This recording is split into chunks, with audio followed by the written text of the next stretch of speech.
Hello everyone, welcome to IELTSBand 9 with Maria, another session. Today's lesson is extremely important because these 4 candidates applied and took the speaking test, but one of them got band 5, Tom. Mina got band 7, Gina got band 6, and Peter got band 8 in speaking. What I'm going to do today, I'm going to teach you and train you how to get band 7 like Mina and how to get band 8 like Peter.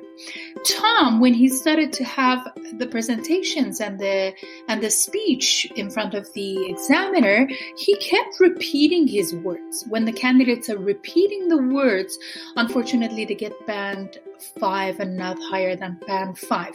His sentences were mostly simple sentences.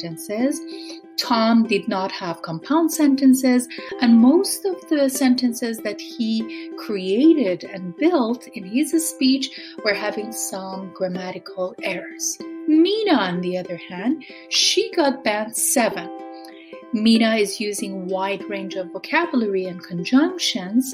In her speech, she was using compound sentences and complex sentences. She still made some mistakes in the speech, but those mistakes and those errors were not persisting, meaning she did not repeat one mistake more than once.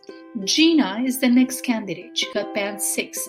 Gina is pausing when she's speaking in IELTS.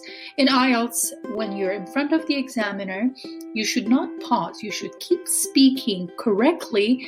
And if you make a mistake, that's fine. You can correct your sentences and you do not need to say, I'm sorry, or I made a mistake. You keep practicing and make sure that your sentences that you produce are correct.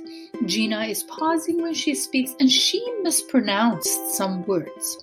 Peter, on the other hand, that I bet that everybody loves to be like Peter in band 8 in speaking. Peter is using advanced vocabulary in his speech. He does not repeat the words and he uses wide variety of structure. He uses complex sentences, compound sentences, simple sentences, and also Peter is using conjunctions, a variety of conjunctions like however, moreover, nevertheless. Peter is not mispronouncing any word. Peter is trying to have better vocabulary and better idiomatic expression. Make sure that you follow my videos on the idiomatic expressions at IELTSBand 9 with Maria. I have videos.